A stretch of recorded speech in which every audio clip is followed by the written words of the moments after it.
most of my life doing what I do, and I've never attacked another fellow artist. Great artists don't do that. Our day here today is going to be mostly stage, where we're going to have him and his multi-characters. We're starting out with him as Pee Wee Herman, and then we jump into him as MC Hammer. Then we do a little gender change, and he'll jump out here as Madonna. Every video, it just gets worse and worse. Then finally, we'll end up with him as Michael Jackson.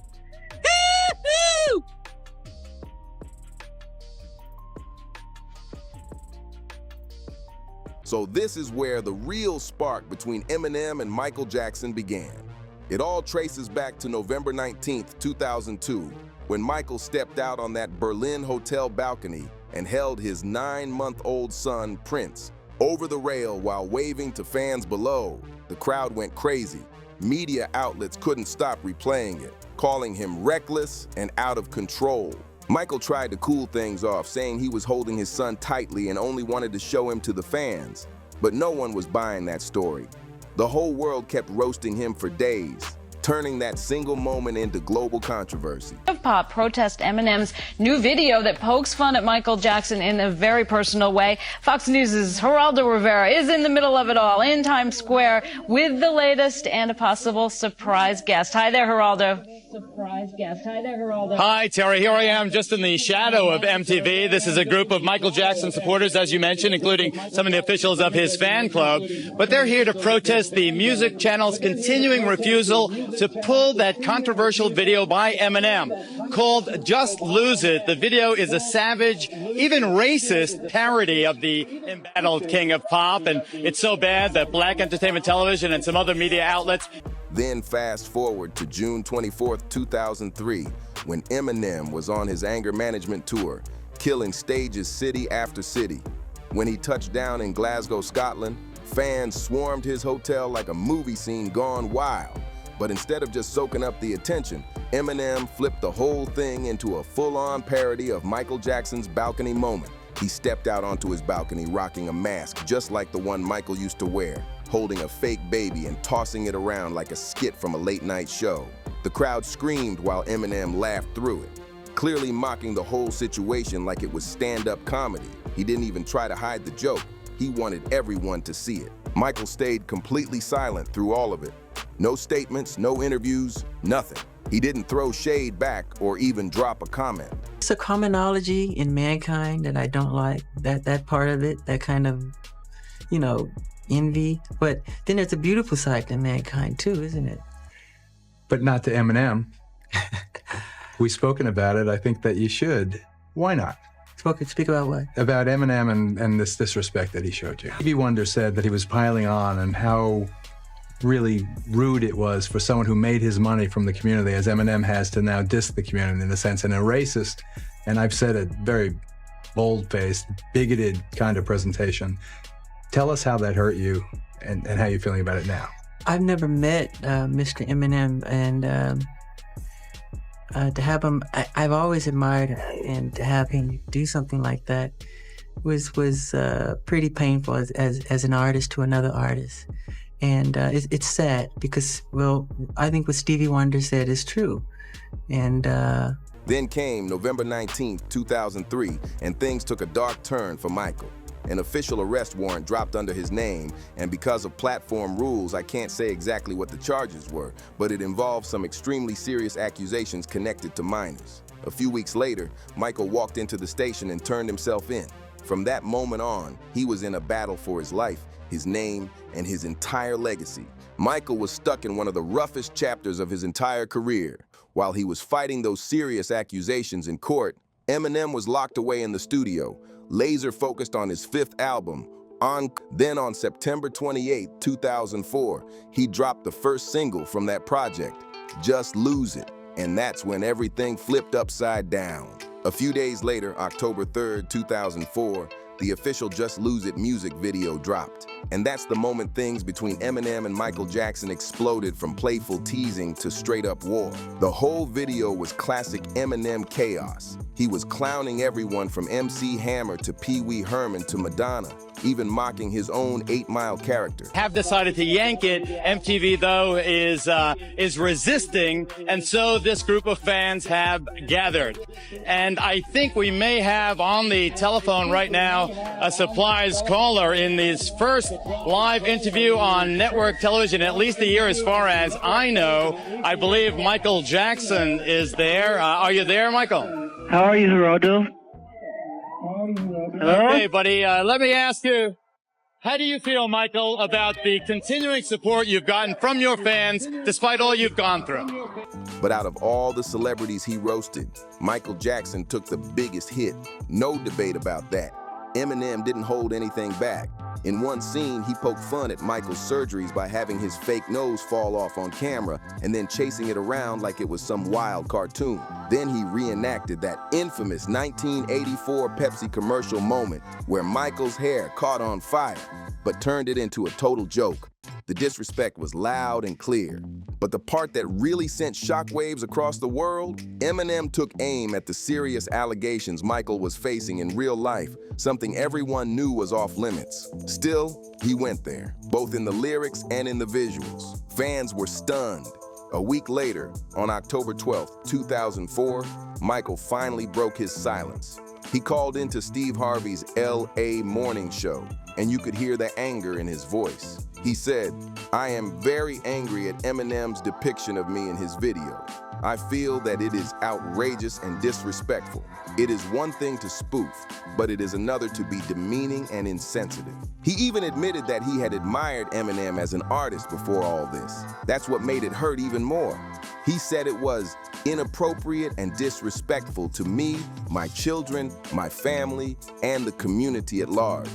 The tension between them was no longer about music. It had turned into something way deeper. Well, Geraldo, it's because of my fans that I am calling you today. I mean, I feel they're the best fans in the world, and I decided rather than have anyone else speak for me, that I would do it myself, you know. And I want to thank my fans for their strong support over the years. They could have been anywhere today, you know, and they chose to be in New York on Times Square. And I want to thank them from the bottom of my heart. They have written thousands and thousands of letters and have made hundreds of calls regarding the Eminem video. And I love them so, so much. In London, over 4,000 people showed up on my behalf. During that same interview, Steve Harvey jumped in and didn't hold back either. He straight up said that after doing something like that, Eminem basically lost his hip-hop pass. That comment alone had fans split down the middle. But Michael wasn't done. He wanted every major music network, VH1, MTV, and BET, to completely pull the Just Lose It video off the air. He wasn't playing around. He wanted it gone. Out of all those channels, the only one that agreed at first was BET, pulling the video from rotation immediately. Then came the real shocker. The next day, Michael Jackson went public announcing he was planning to sue Eminem. The tension around that music video kept heating up, spreading like wildfire through the industry. Even though the lawsuit never actually happened, Michael's fans weren't letting it slide for a second. They went full force, launching massive protests to get the video banned everywhere. They targeted MTV, VH1, Music Choice, and every outlet still showing it. On November 11th, 2004, the protest hit its peak right in front of MTV's TRL studio in Times Square. And I want to thank Reverend Jesse Jackson, Reverend Al Sharpton, Minister Farrakhan, The Source, Steve Harvey, Bob Johnson and BET, Kathy Hughes and Radio 1, and all the many others who have supported me. And Geraldo, I want to also thank you for your friendship and everything, all the wonderful things you've been doing. Thank you so, so much. And I made my feelings clear about the Eminem video. I think that it's demeaning and disrespectful, but I also want to make it clear that it's not just about Michael Jackson, but a pattern of disrespect that he has shown to our community. He needs to stop it, and he needs to stop it now. Michael, let me just say that I support you because I believe that you're getting a raw deal, not just by Eminem, but in a lot of other aspects of life that I don't need. crowds of Michael's supporters showed up with signs, megaphones, and chants demanding that Just Lose It be taken off air immediately. The energy was wild. It all went down just one day before Eminem dropped his encore album, so the timing couldn't have been more dramatic. When Michael heard about the protest, he actually called in to thank his fans personally. He told them how much it meant that they were standing by him during such a heavy, emotional time in his life. You could tell he felt the love pouring in from everywhere. But even with all that noise, the protest didn't shake things the way they hoped. Eminem's camp fired right back, saying that trying to remove the video was a violation of free speech. And in the end, even BET, the only channel that had originally pulled the video, was pressured to rethink their stance after critics pointed out that they still aired Nelly's tip drill, which had sparked its own controversy for being called disrespectful toward women. The debate just kept raging on. Then came a comment from Will, who said that if BET wasn't banning other controversial videos, then they shouldn't be banning Just Lose It, since it wasn't harming anyone in that way. That single comparison blew up everywhere and had the whole music industry debating nonstop. After Encore dropped, Eminem started hitting the interview circuit, and every single interviewer wanted answers to the same burning question. The video Just Lose It upset Michael Jackson. Now, reading the Rolling Stone article, you're a fan of Michael Jackson. You've always been a fan of him. So if there was one thing you could say right now to him, what would it be? Because I know that wasn't an intentional thing that Slim Shady did. Yeah, that wasn't intentional. But I'm just happy that Michael Jackson has heard of me. Like, it was completely meant to be all in jest, as with the MC Hammer, the Madonna, the Pee Wee Herman, right. You know, as with all of my videos, you know, most of them. Fun. You know, fun. Pepsi commercial. Michael Jackson's hair catching on fire. And were you surprised at the reaction from Michael Jackson to the representation of his image in the song and in the video? Yeah, I was definitely surprised at Michael Jackson's reaction. The video wasn't to pass judgment on anything. You know, he may have felt like he got it the worst because of what he's going through or whatever, but that wasn't the ultimate intention. Was, let's get Michael Jackson right now. Why go after Michael Jackson that hard? Everywhere he went, that was the topic. Eminem kept giving explanations, but the controversy just kept growing louder and louder. Then, on December 6, 2004, music legend Stevie Wonder stepped in and publicly defended Michael during his Billboard interview, and he didn't sugarcoat a thing. He said he was deeply disappointed in Eminem, explaining that taking shots at someone who was already under heavy public pressure just wasn't right. That statement hit hard across the industry. Stevie went on to say that while he respected Eminem's talent, he didn't believe Eminem belonged in the same category as icons like Tupac. He added that it really bothered him seeing someone who gained massive success and support from lower-income neighborhoods and communities of color, only to turn around and mock someone like Michael Jackson, a global figure who had inspired so many of those same people. That perspective changed how a lot of fans saw the situation. Then, a couple of months later, on January 20th, 2005, Michael Jackson finally gave his full, raw response during a sit-down interview with Geraldo Rivera on Fox News, laying everything out in the open. He spoke calmly but firmly, making it clear how deeply hurt and disappointed he was by the way he'd been portrayed. His response is to say he respects you as an artist, and he himself as an artist wouldn't do that, wouldn't portray someone in that kind of light. But parodies have been the jumpstart of my career, what launched me, with How My Name Is. You're playing characters. You know, Weird Al Yankovic did it. I didn't hear no flack from that. In the third verse, when I break the rap down, I'm even making fun of myself. After that, the direct tension between Eminem and Michael started to fade out. Eminem threw a few slick subliminal lines here and there during 2005 interviews, but nothing explosive after that. As time went on, both men went their separate ways. Eminem was struggling with personal demons, mourning the loss of his close friend Proof and fighting a tough addiction, while Michael focused on rebuilding his peace, his family, and his career away from all the chaos. The feud slowly faded into the background as both Eminem and Michael started dealing with real-life problems that completely changed their worlds. While the drama cooled off, Michael Jackson was quietly plotting a massive business power move. He wasn't just thinking about music anymore. He was thinking bigger. He wanted to build his empire beyond the stage and into serious corporate territory.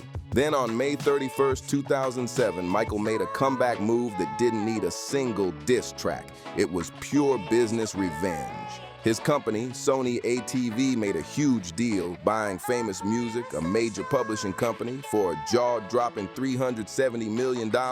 And here's the wild twist. Famous Music owned a chunk of Eminem's early catalog, including some of his most iconic hits. Suddenly, the headlines everywhere were screaming that Michael Jackson now owned part of Eminem's music rights. Fans couldn't believe it. It was like the feud had come full circle in the most unexpected way. I just don't want to say too much more than that, but he should be ashamed of himself, what he's doing. Stevie said he's bull. Is what he said. Stevie did, and he used the word. He is bull. That's what he said. I mean, I'm not saying that Stevie said it, and Stevie is he's amazing. He's one of the sweetest men in the world. You know. So when Stevie said that, did you feel a tremendous sense of a reassurance of brotherly love there? Yes, I love Stevie Wonder. To me, he's a musical prophet. And I always love him. But a lot of people respect Stevie, and he's a very strong entity in this medium, in this business. And when he speaks, people listen. And it was wrong of Eminem to do what he did. I've been an artist most of my life doing what I do, and I've never attacked another fellow artist. Great artists don't do that. You you don't have to do that. I mentioned Janet's. Thanks to the Sony/ATV deal, Michael's team gained control over a massive collection of songs, not just from Eminem, but also from artists like Shakira, Beck, and plenty of other big names. All of it came from Viacom, which used to own Famous Music at that time. Reports said Sony ATV now held rights to over 125,000 songs, making it one of the biggest publishing catalogs in the entire industry. And out of all those artists, Eminem's catalog was considered one of the most valuable pieces of the whole collection.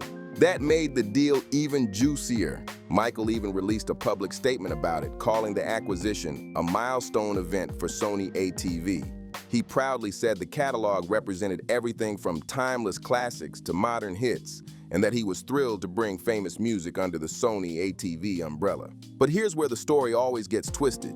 People started saying Michael personally owned Eminem's songs, when in reality, it was part of the company's business structure. Still, the irony wasn't lost on anyone. It was a power move that made the whole industry stop and talk. Michael Jackson didn't actually own all of Eminem's music, not even close. What he held were select hits here and there, but they were some of the biggest ones. Songs like Without Me and The Real Slim Shady were among the titles under the Sony ATV umbrella, and that alone made the situation feel like a quiet but powerful boss move from Michael. It was business revenge done with a smile. By 2009, both men were deep into their own comebacks. Eminem was bouncing back strong, dropping Relapse, and proving he still had that fire. The album marked his return after years of silence and personal battles. It felt like classic M all over again. Fiasco and the exaggerated response to it. Once again, do you think he only did it because he knew he could get away with it because you're Michael Jackson? Yeah, but it doesn't hurt, really. It's silly. It's kind of elementary, but I hope he's having fun. It's like a poo-poo joke. Yes, yeah. Yeah. Well, it still hurts your feelings, and you don't want your kids to see it. Oh, God, I would hate it if they saw it. I would hate that. Do you want them to know that? To know about it? No. Yeah. Meanwhile, Michael Jackson was preparing what fans were calling the biggest comeback in music history. He was set to perform a massive run of concerts at the O2 Arena in London under the tour name This Is It. Fans around the world were buzzing with excitement. People genuinely believed this comeback would spark a whole new era for Michael. But then came June 25th, 2009, a day that changed everything forever. That's the day Michael Jackson tragically passed away at just 50 years old. The world went silent. Streets, radios, and TV screens everywhere were filled with tributes and tears. The shock was global. It felt like the entire planet stopped spinning for a moment. A few months later, in December 2009, Eminem appeared on the cover of Complex magazine, and for the first time, he opened up about how he felt after hearing the news of Michael's death. The interviewer didn't dance around it. They asked him directly, when the details of Michael Jackson's passing came out, did he see any parallels? It was one of those questions that made everyone pause, because even after all the history between them, there was still a sense of mutual understanding underneath it all. Eminem didn't even hesitate when the interviewer asked that question. He said, "Oh, 100%. He explained that when you hear all those different stories about Michael, it's hard to tell what's real and what's just rumor. But the one thing that really hit him was hearing how Michael would wake up at random hours, unable to sleep, asking for something to help him knock out." Eminem said that part hit way too close to home. He admitted that during his addiction, he went through the exact same thing. He'd take a few pills, crash for maybe an hour, then wake up restless and craving more. He'd pop a few more just hoping to grab 2 extra hours of sleep, but it never worked. Instead, he'd end up fully awake again, trapped in the same brutal cycle. He said he could relate to Michael's struggle all too well. Eminem even said it broke his heart that no one close to Michael had stepped in and said, "Michael, you're an addict. You need help." He called it one of those dangerous traps of fame. How easy it becomes to get whatever you ask for when you're that powerful and loved. He said, "All I had to do was say, 'Yo, I need this and this,' and people would hand it over without a question." The interviewer jumped in saying, "Because you're Eminem," and M instantly replied, "Exactly." Then he added that having money while battling addiction was the worst possible combo because it made getting anything way too easy. That level of honesty hit people hard. It showed how deeply he understood the dark side of fame. Years went by, and then on March 15, 2016, another major twist tied both of their legacies together again. Sony officially bought back Michael Jackson's half of the Sony ATV music catalog for a massive $750 million. That catalog was legendary. It included rights to music from the Beatles, Bob Dylan, Eminem, Taylor Swift, and countless others. It was one of the most valuable music collections ever built in the industry's history. Even years after their feud had cooled off, their names stayed linked through the business of music, proof that their impact on pop culture was way bigger than any beef could ever be. USA Today reported that this massive deal gave Sony full ownership of Sony's ATV, turning Michael Jackson's former half share into one of the biggest posthumous business moves in history. It wasn't just another sale. It was a power statement that showed how strong Michael's empire still was, even after his passing. By that point, Michael's estate had completely cleared the enormous debts he'd left behind.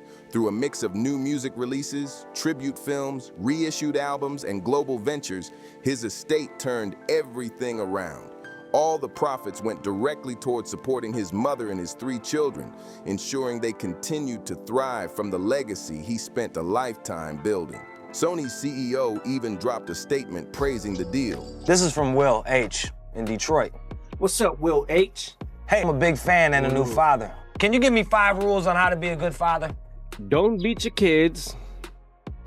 Don't cover them with blankets. Don't put masks on them. Teach them English and sign language. Teach them to be bilingual.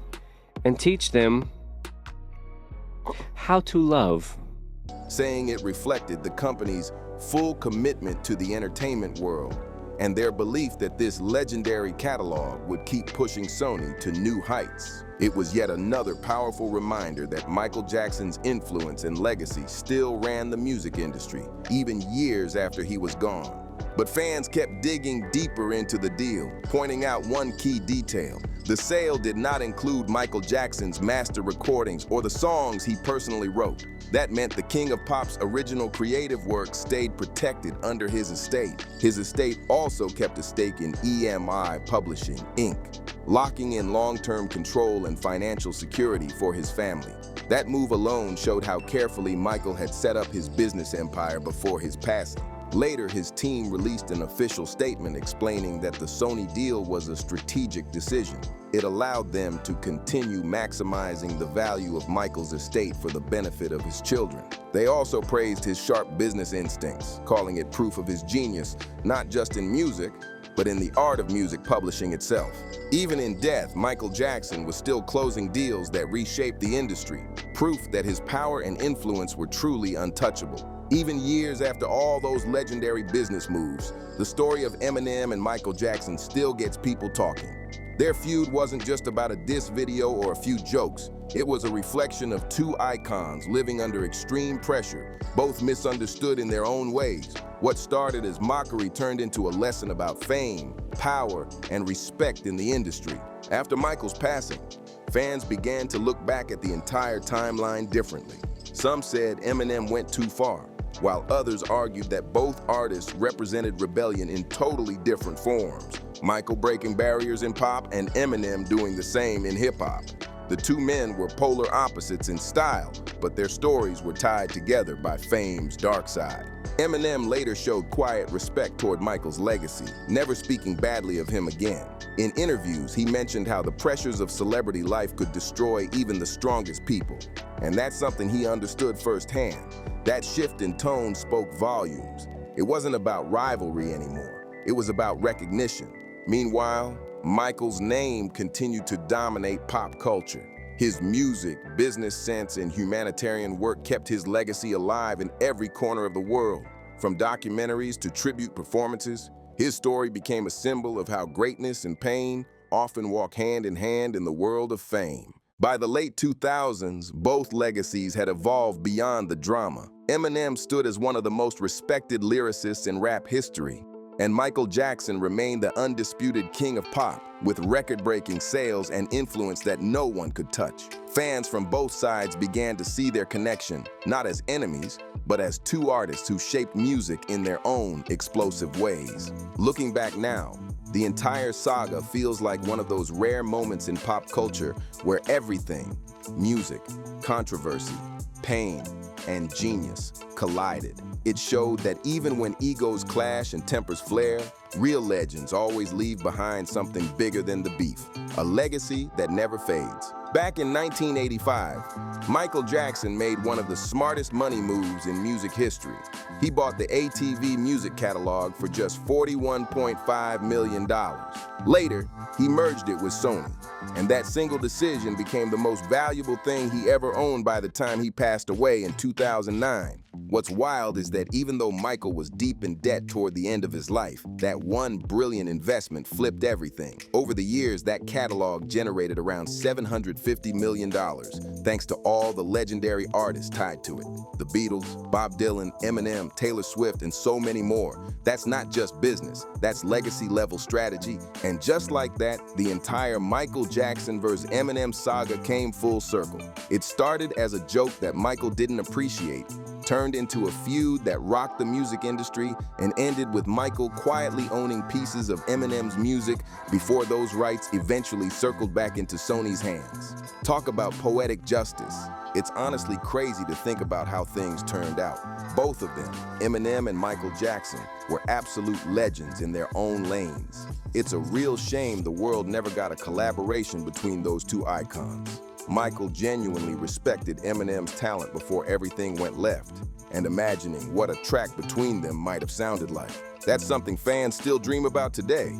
It would have been wild, unexpected, and unforgettable. But that moment's gone now. That ship sailed long ago. Still, their stories will forever be linked through music, business, and the legacy they left behind. So if you made it this far, make sure you drop a comment, smash that like button, subscribe to the channel, and share this video with your people. Let's keep the conversation going, and I'll catch you in the next one.